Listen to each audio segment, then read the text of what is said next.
This is BBC One in the Midlands. Now the news at 10 o'clock with Michael Berg and Suzanne Verdi. Missing girls, police are still questioning a school caretaker and his girlfriend. They've been searching their home and the school buildings all evening. Dresden's drowning, priceless treasures and centuries of history at risk. The Pope goes home. Millions are set to welcome him back to Poland. And the Baggies are back. West Brom's first hurdle, Manchester United away. Here in the Midlands tonight, a male nurse is accused of raping a terminally ill woman in his care. And a nightclub paid two Sikh men £11,000 after they were twice refused entry.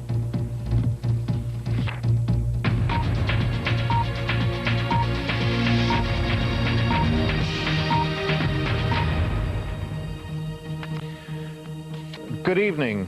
Iraq tonight demanded more talks before it allows weapons inspectors to return, a condition that the United Nations has already rejected. Earlier, the Deputy Prime Minister, John Prescott, insisted there was no serious split in the cabinet over Iraq. Downing Street also dismissed claims that Tony Blair is refusing a cabinet debate over policy towards Baghdad.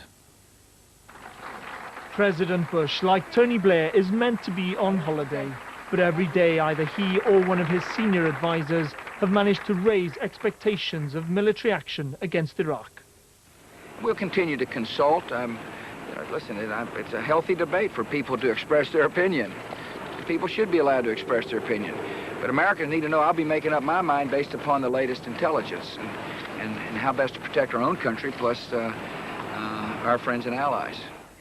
The president tonight also downplayed reservations within his own party about attacking Saddam Hussein.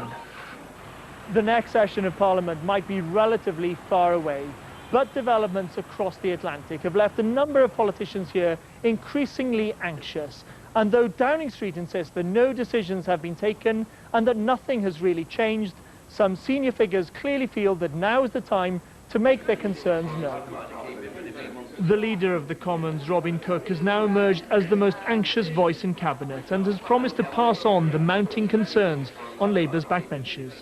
If we're committing our own service men and women and asking them to risk their own lives, the very minimum is that there is proper debate, proper national debate and proper parliamentary sanction for that action.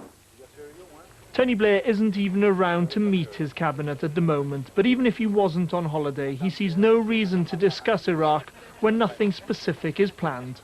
Political opponents, however, are appalled. I think the British public would be astonished to learn that the cabinet had not discussed in principle the consequences of British forces being part of military action against Iraq.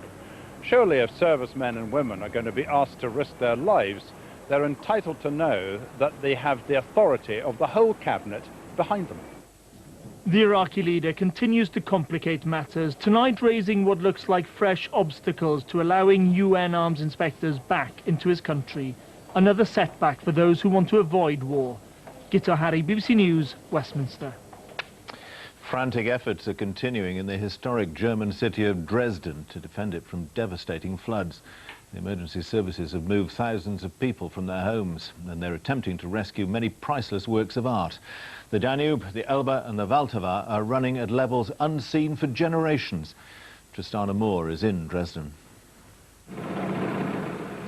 German rescue workers are struggling to keep up. Here in the suburbs of Dresden, Helga Schweitzer is helped out of her block of flats. She'd been stuck there for 3 days. Her grandson has come to pick her up.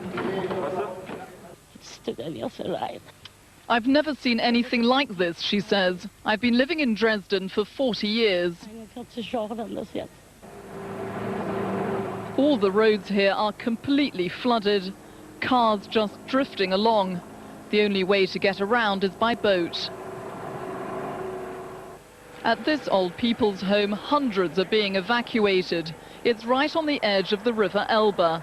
They're being taken to